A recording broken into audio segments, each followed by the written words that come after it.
ನಮಸ್ಕಾರ ಗೆಳೆಯರಿ, stock market Kannada ಚಾನಲ್ಗೆ ಸ್ವಾಗತ ಸುಸ್ವಾಗತ. ಗೆಳೆಯರಿ, ವಿಡಿಯೋದಲ್ಲಿ ಈ ವಾರ ನಮ್ಮ ಮಾರ್ಕೆಟ್ ಪರ್ಫಾರ್ಮೆನ್ಸ್ ನ ಮೇಲೆ ಇಂಪ್ಯಾಕ್ಟ್ ಮಾಡುವಂತಹ ಇಂಪಾರ್ಟೆಂಟ್ ಇವೆಂಟ್ ಗಳ ಬಗ್ಗೆ ತಿಳ್ಕೊಳ್ಳುವಂತ ಪ್ರಯತ್ನವನ್ನು ಮಾಡೋಣ. ನಿಮ್ಗೆಲ್ರಿಗೂ ಈಗಾಗಲೇ ಗೊತ್ತಿರೋ ಹಾಗೆ ನಿನ್ನೆಯಿಂದ ಪಾಕಿಸ್ತಾನದಲ್ಲಿ ಇರಾನ್ ಹಾಗೂ ಅಮೆರಿಕ ನಡುವೆ ಮಾತುಕತೆಗಳು ಸ್ಟಾರ್ಟ್ ಆಗಿತ್ತು. ಅದರಿಂದ ಕೂಡ ಒಂದಷ್ಟು ಅಪ್ಡೇಟ್ ಗಳು ಬರ್ತಿದ್ದಾವೆ. ಅದು ಕೂಡ ನಾಳೆಯ ಮಾರ್ಕೆಟ್ ನ ಮೇಲೆ ಡೈರೆಕ್ಟ್ ಇಂಪ್ಯಾಕ್ಟ್ ಅನ್ನ ಮಾಡಬಹುದು. ನೋಡೋಣ, ಇದೇ ರೀತಿ ಹಲವು ಇವೆಂಟ್ ಗಳಿದ್ದಾವೆ. ಯಾವೆಲ್ಲ ಇವೆಂಟ್ ಗಳಿದ್ದಾವೆ, ಎಷ್ಟರ ಮಟ್ಟಿಗೆ ಇಂಪ್ಯಾಕ್ಟ್ ಮಾಡಬಹುದು ತಿಳ್ಕೊಳ್ಳೋಣ. ಮೊದಲಿಗೆ ಡಿಸ್ಕ್ಲೇಮರ್ ಕೊಡ್ಲಿಕ್ಕೆ ಇಷ್ಟಪಡ್ತೇನೆ. ಇಲ್ಲಿ ಕವರ್ ಮಾಡ್ತಿರುವಂತ ಯಾವುದೇ ಸ್ಟಾಕ್ ಅನ್ನು ಕೂಡ ರೆಕಮೆಂಡ್ ಮಾಡ್ತಿಲ್ಲ. ನೀವು ಫರ್ದರ್ ಸ್ಟಡಿ ಮಾಡಿ ಎಡಿಷನ್ ತಗೊಳ್ಬಹುದು. ಆಸ್ ಎ ಎಜುಕೇಶನಲ್ ಪರ್ಪಸ್ ನಾನು ವಿಡಿಯೋ ಮುಂದೆ ತರ್ತಾ ಇದ್ದೀನಿ.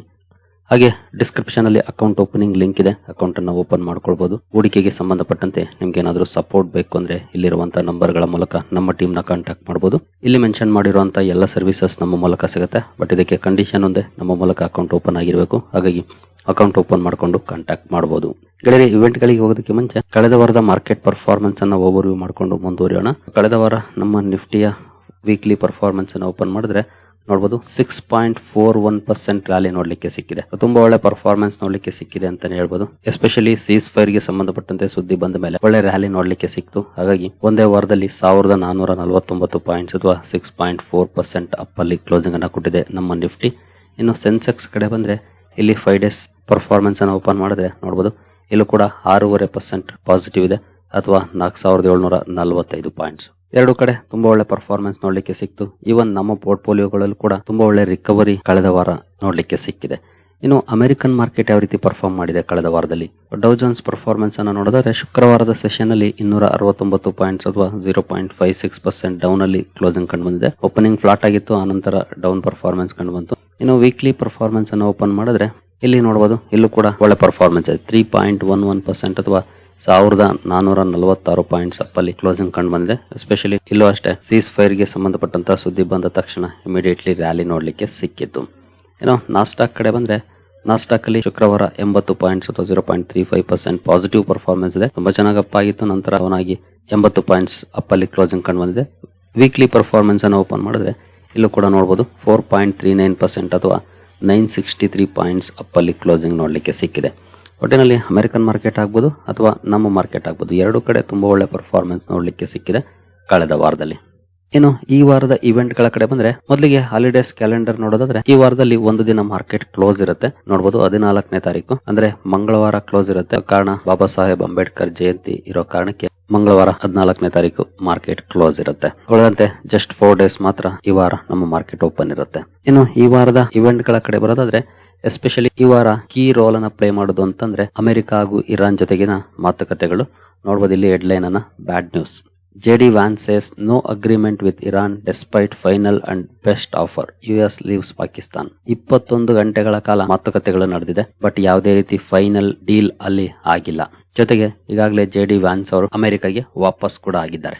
ಫೈನಲ್ ಔಟ್ಕಮ್ ಏನಂತಂದ್ರೆ ಟಾಕ್ಸ್ ಫೇಲ್ ಆಗಿದೆ, ಮಾತುಕತೆಗಳು ಸಕ್ಸಸ್ ಆಗಿಲ್ಲ. ನೆಕ್ಸ್ಟ್ ಏನ್ ಮೂವ್ ಇರುತ್ತೆ ಗೊತ್ತಿಲ್ಲ. ಮೊದಲೇ ಡೊನಾಲ್ಡ್ ಟ್ರಂಪ್ ಗೊತ್ತಲ್ಲ, ಸ್ಪ್ಲಿಟ್ ಪರ್ಸನಾಲಿಟಿ ಇದ್ದಂಗೆ. ಇವಾಗ ಒಂದ್ ಹೇಳ್ತಾರೆ, ಅರ್ಧ ಗಂಟೆ ಬಿಟ್ಟು ಇನ್ನೊಂದ್ ಹೇಳ್ತಾರೆ, ನಾಳೆ ಮತ್ತೊಂದ್ ಹೇಳ್ತಾರೆ. ಜೊತೆಗೆ ಧಮಕಿಗಳನ್ನ ಹಾಕ್ತಾ ಇರ್ತಾರೆ. ಇವನ್ ನಿನ್ನೆ ಕೂಡ ಮಾತುಕತೆಗಳು ಶುರುವಾಗೋದಕ್ಕೆ ಮುಂಚೆನೆ ಧಮಕಿ ಹಾಕಿದ್ರು. ಆಕ್ಚುಲಿ ಅಮೆರಿಕನ್ ಮಾರ್ಕೆಟ್ ಅಲ್ಲಿ ಸ್ವಲ್ಪ ನೆಗೆಟಿವ್ ಆಗ್ಲಿಕ್ಕೆ ಕೂಡ ಕಾರಣ ಅದೇ ಆಗಿತ್ತು. ಶುಕ್ರವಾರ ನೈಟ್ ಧಮಕಿ ಹಾಕಿದ್ರು ಇರಾನ್ ಮೇಲೆ. So what next? ಇದು ಬಹಳ ಇಂಪಾರ್ಟೆಂಟ್ ಆಗುತ್ತೆ. ಇದೇ ಮಾರ್ಕೆಟ್ ನ ದಿಕ್ಕನ್ನ ನಿರ್ಧಾರ ಮಾಡುವಂತ ಚಾನ್ಸಸ್ ಕೂಡ ಈ ವಾರದಲ್ಲಿ ಇರುತ್ತೆ. ಹಾಗಾದ್ರೆ ಏನಾಯ್ತು ಮಾತುಕತೆಗಳಲ್ಲಿ? ಎಸ್ಪೆಷಲಿ ಇಲ್ಲಿ ಕೂಡ ನೋಡಬಹುದು 21 ಗಂಟೆಗಳ ಮಾತುಕತೆ ನಂತರ ಫೇಲ್ ಆಗಿದೆ. ಜೊತೆಗೆ ಇಲ್ಲಿ ಇರಾನ್ ಕೆಲವೊಂದು ಅಪ್ಡೇಟ್ ಗಳನ್ನ ಕೊಡ್ತಾ ಇದೆ. ನೋಡಬಹುದು, unreasonable demands versus best offer. Iran ಹೇಳ್ತಿದೆ ಅನ್ರೀಸನಬಲ್ ಡಿಮಾಂಡ್ಸ್ ಮಾಡ್ತಿದೆ ಅಮೆರಿಕ ಅಂತ. ಅಮೆರಿಕ ಹೇಳ್ತಿದೆ ಬೆಸ್ಟ್ ಆಫರ್ ಅನ್ನ ಕೊಡ್ತಾ ಇದೀವಿ, ಅದಕ್ಕೆ ಒಪ್ಕೊಳ್ತಿಲ್ಲ ಅಂತ. ಇಬ್ರು ಕಡೆಯಿಂದ ಈ ರೀತಿ ಸುದ್ದಿಗಳು ಬರ್ತಾ ಇದೆ.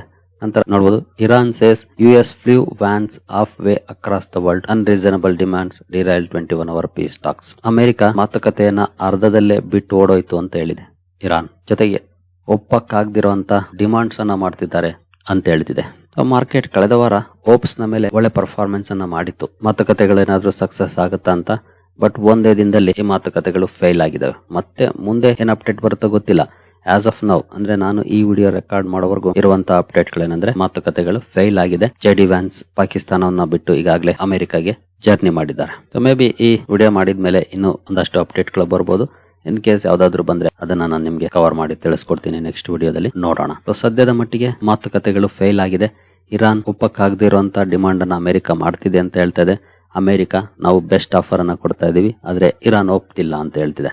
ಅವರವರ ಮೂಗಿನ ನೇರಕ್ಕೆ ಅವರುಗಳು ಮಾತಾಡ್ತಿದ್ದಾರೆ. ಎಕ್ಸಾಕ್ಟ್ಲಿ ಅಲ್ಲಿ ಏನೆಲ್ಲ ಮಾತುಕತೆ ಆಗಿದೆ, ಇನ್ನು ಬಂದಿಲ್ಲ ಔಟ್ಕಮ್, ಅದ್ರ ಬಗ್ಗೆ ಇನ್ ಕೇಸ್ ಏನಾದ್ರೂ ಬಂದ್ರೆ ತಿಳಿಸ್ಕೊಡ್ತೀನಿ.